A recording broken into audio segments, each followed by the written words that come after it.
Hello students, welcome to the class. Unit 7 properties of bulk matter में heat transfer topic हम कर रहे हैं।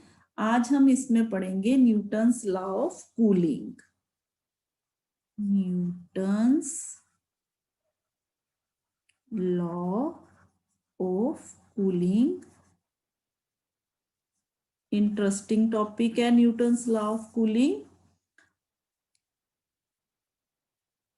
अगर हम वाटर का केस लें, मान लीजिए हमारे पास हॉट वाटर है किसी टब में। यहाँ पे मान लीजिए हॉट वाटर है। अगर हम थोड़ी देर बाद इसको पड़ा रहने दें, पानी को थोड़ी देर के लिए पड़ा रहने दें, तो हम देखते हैं कि पानी का टेम्परेचर जो है वो डाउन चला जाता है। यानी कि ये पानी जो है, इसका टेम्परेचर जो है थोड़ी देर बाद डाउन चला जाता है। इस प्रोसेस को अगर हम विंटर में देखें तो ये जो टेम्परेचर है बहुत जल्दी जल्दी जो है वो डाउन चला जाता है। लेकिन अगर हम विंटर की बजाय इसको समर में देखें, हॉट सीजन में देखें, तो आप देखोगे कि जो पानी का टेम्परेचर है ना, वो बहुत स्लोली स्लोली जो है वो डिक्रीज करता है। यानी कि सर्दियों में पानी, ये हमारा डेली एक्सपीरियंस की बात है कि सर्दियों में अगर हम चाय कॉफी लेते हैं तो वो बहुत जल्दी जल्दी जो है वो ठंडी हो जाती है। लेकिन अगर हम वही चाय और कॉफी गर्मी में पीते हैं तो जो ठंडा होने में भी क्या करती है, टाइम लगाती है। तो इस चीज को न्यूटन्स लॉ ऑफ कूलिंग से कैसे इसको एक्सप्लेन करेंगे हम। तो न्यूटन्स लॉ ऑफ कूलिंग क्या बताता है हमें? Rate of loss of heat of a body is directly proportional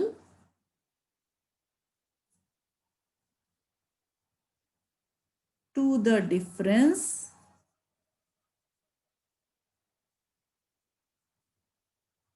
in temperature of the body and the surroundings.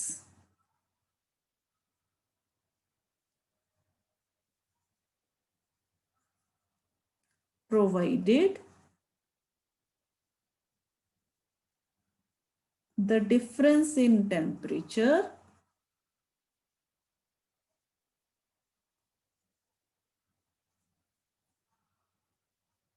is small. अगर हम टेम्परेचर की बात करें, तो अगर हम स्मॉल डिफरेंस की बात करें तो हम इसको कह सकते हैं नॉट मोर देन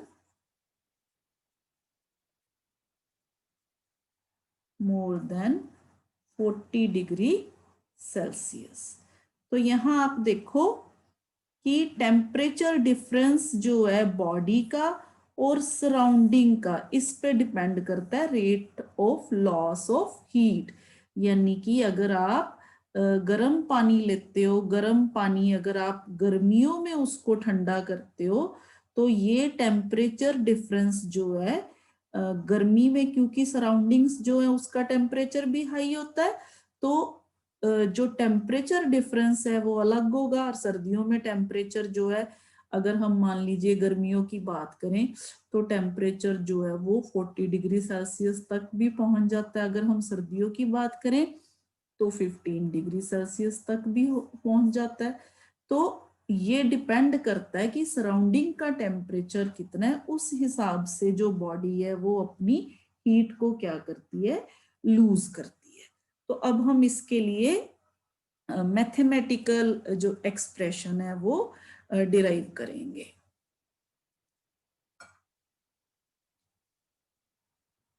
मान लीजिए हमारे पास कोई भी एक बॉडी है, कोई भी एक बॉडी, उसका टेम्परेचर जो है वो इनिशियली जो है वो एट टी टेम्परेचर पे है, और उसके आसपास उसकी सराउंडिंग जो है, सराउंडिंग का टेम्परेचर जो है मान लीजिए वो जो है वो टी नोड है, ठीक है।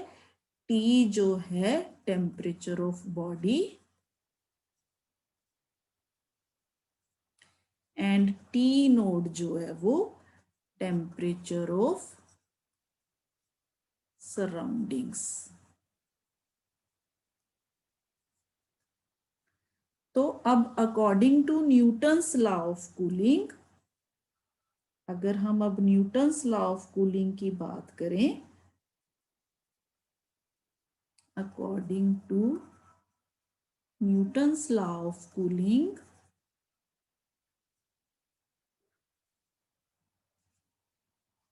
rate of loss of heat, rate of loss of heat is directly proportional to temperature difference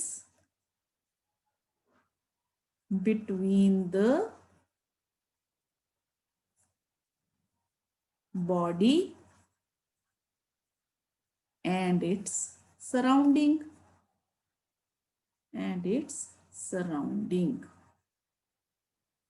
तो हमने टेम्परेचर बॉडी का टी लिया, सराउंडिंग्स का टी नोड लिया, तो यहाँ पे अगर हम rate of loss of heat यानी कि minus d Q by D T which is rate of loss of heat is directly proportional to T minus T naught, क्योंकि जो बॉडी है हमने उसको ज्यादा टेम्परेचर पे रखा है और सराउंडिंग जो है वो हमने मान लिया कि उसका टेम्परेचर जो है वो एज कंपेयर टू टी जो है ये बॉडी है वो कम है। तो यहाँ पे हमारे पास आ गया टी माइनस टी नोड। अगर हम प्रोपोर्शनैलिटी हटा दें यहाँ से तो minus d Q by D T is equal to small k लिख लेते हैं T minus T naught, where k is proportionality constant which depends upon the area and the nature of the surface of the body। ये constant है, ठीक है। किस पे depend करता है? एरिया पे और nature of the surface of body, nature of surface of body. जिस तरह से अगर मान लीजिए आपके पास इस तरह से छोटा गिलास है, उसमें आपके पास चाय या कॉफी है, तो आप उसको ठंडा करने के लिए क्या करते हो? आप उसको इस तरह से कई बार प्लेट या कप में डाल के उसको ठंडा करते हो ना। तो इस तरह से क्या होता है, उसका जो एरिया है वो चेंज हो जाता है, ठीक है। कई बार क्या होता है, एक बर्तन जो है उसमें चीज ठंडी नहीं होती, हम कोई ऐसा बर्तन ले लेते हैं जिसमें जल्दी चीज ठंडी हो जाए। उसका जो मटेरियल है वो ऐसा होता है जिसमें से चाय या कॉफी जो है वो जल्दी ठंडी हो जाती है। तो ये के डिपेंड करता है area and nature of the surface of the body पे। तो अब मान लीजिए हमारे पास स्मॉल एम जो है वो मास है, स्मॉल सी है जो स्पेसिफिक हीट है,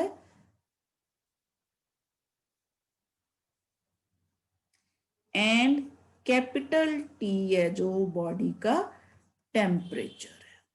मान लीजिए small m be the mass and c be the specific heat of the body at temperature T. मान लीजिए वो उसका टेम्परेचर जो है वो टी है।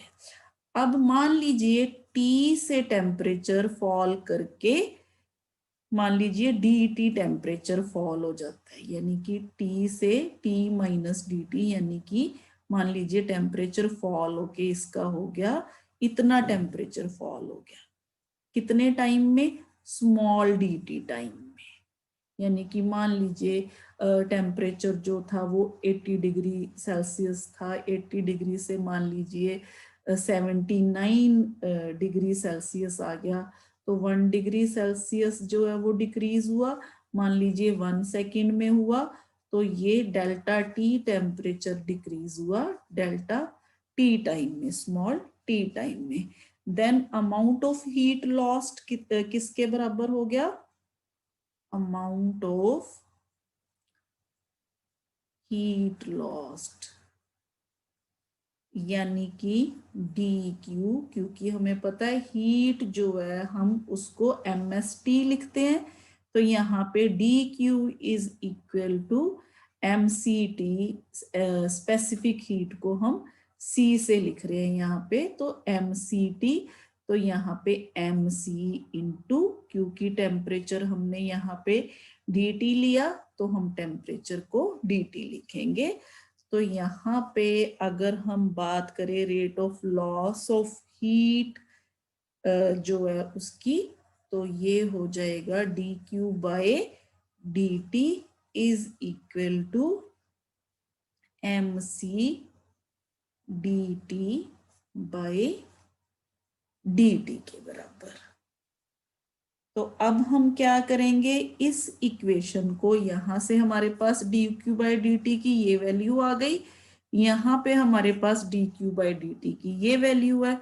इन दोनों इक्वेशंस को अगर हम कंबाइन कर देंगे तो हमारे पास नई इक्वेशन बन जाएगी इस तरह से, न्यू इक्वेशन।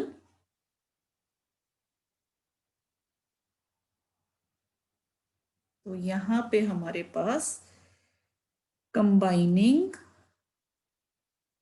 अगर हम इन दोनों इक्वेशंस को कंबाइन कर दें, the equations minus m c d T by D T is equal to k T minus T naught, क्योंकि वहां पे माइनस साइन था तो हमने उसको इस तरह से लिख लिया। तो यहां से हमारे पास D T by D T is equal to M C को उस तरफ ले जाते हैं, minus K divided by M C T minus T note.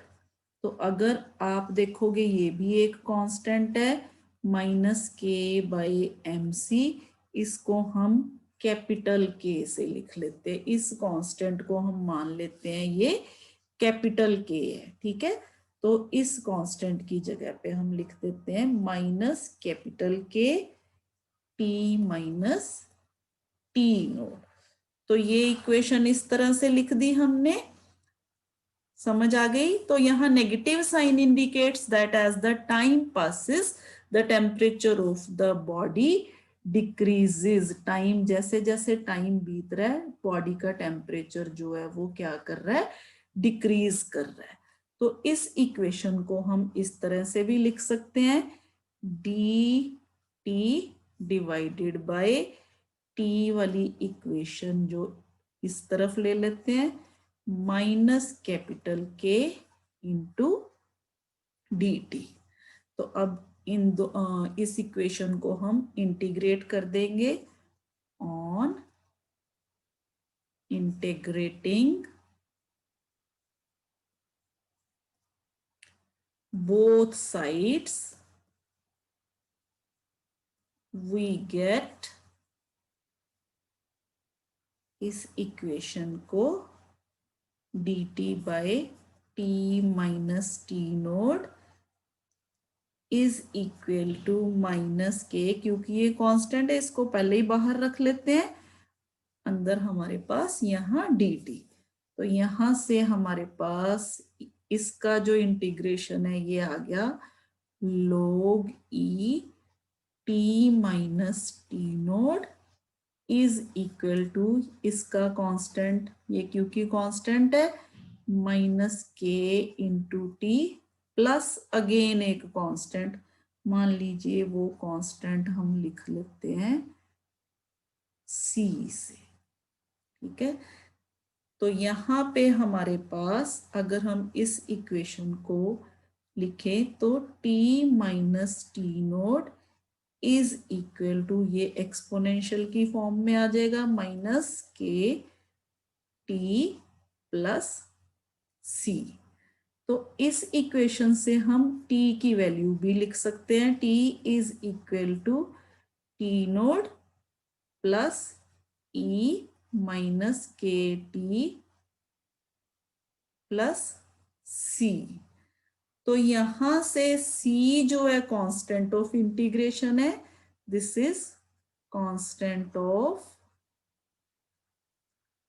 Integration. इसको आप कंफ्यूज मत होना इससे, इट इज कांस्टेंट ऑफ जो है ये जो इंटीग्रेशन का कांस्टेंट है। अगर हम इस इक्वेशन को अब इस तरह से लिखेंगे, ये इस इक्वेशन को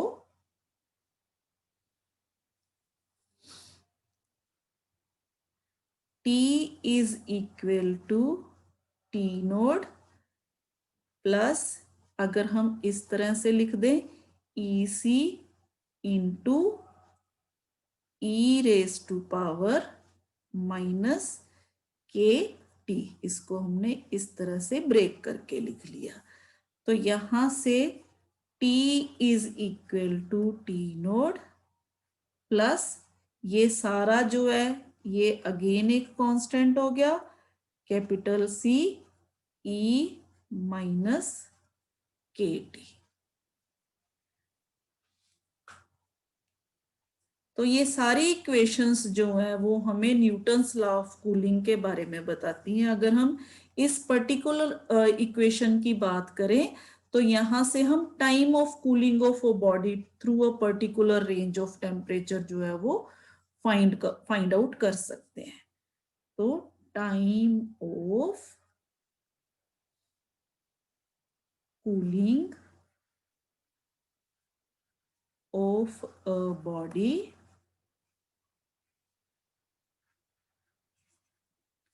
through a particular range of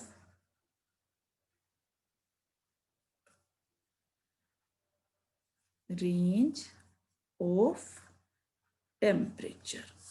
तो अगर हम ग्राफ प्लॉट करें by taking values of temperature difference, यानी कि T माइनस टी नोड, अगर हम इसको डेल्टा T से लिख लें along y-axis and the corresponding value of small t along x-axis, तो हमें इक्वेशन जो है वो इस तरह से, अगर हम ग्राफ प्लॉट करें, ये हमारे पास यहाँ हमारे पास टाइम है, मान लीजिए टाइम को हम मिनट्स में ले रहे हैं इस तरह से, और यहाँ इस तरफ हम डेल्टा टी की वैल्यू ले रहे हैं, मान लीजिए डिग्री सेल्सियस में। तो आप देखोगे इस तरह से ग्राफ जो है वो हमें मिलेगा, इस तरह से, ये जो हमें इस तरह से पॉइंट्स मिलेंगे ग्राफ के, इस तरह से। तो ये एक आधा पॉइंट इधर इस तरह से, तो ये हमें कर्व मिलेगी, curve showing cooling of hot, अगर हम वाटर की बात करें विथ टाइम। तो ये जो कर्व है, curve showing cooling of hot water with time। इसी तरह से अगर आप दूसरी इक्वेशन की बात करो, अगर आप बात करो जो ये वाली इक्वेशन है जो हमने पीछे डिस्कस की थी, माइनस के टी प्लस सी वाली, ये वाली इक्वेशन, ये वाली इक्वेशन, अगर आप ये इक्वेशन की बात करो तो ये कौन सी फॉर्म में आती है इक्वेशन, ये इक्वेशन जो हमें y is equal to M X plus C, ये इक्वेशन ऑफ लाइन है। तो इस इक्वेशन के हिसाब से अगर हम ग्राफ प्लॉट करें तो हमें इस तरह से ग्राफ मिलेगा।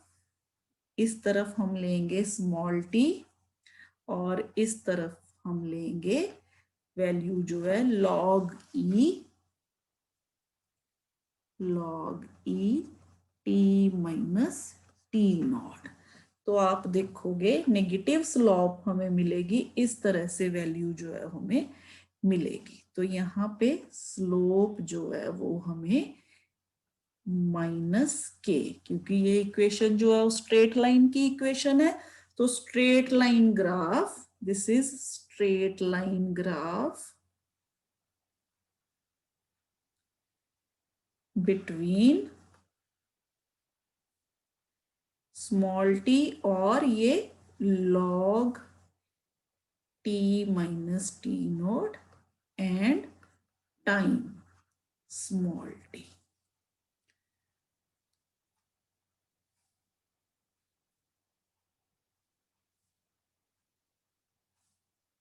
तो यहां दोनों इक्वेशन से हमें न्यूटन्स लॉ ऑफ कूलिंग जो है वो वेरीफाई होता है। अब नेक्स्ट हम देखते हैं experimental verification of Newton's law of cooling. बहुत ही सिंपल और interesting. Newton's law of cooling के लिए हम जो अपरेटस यूज करते हैं वो कैलोरीमीटर यूज करते हैं।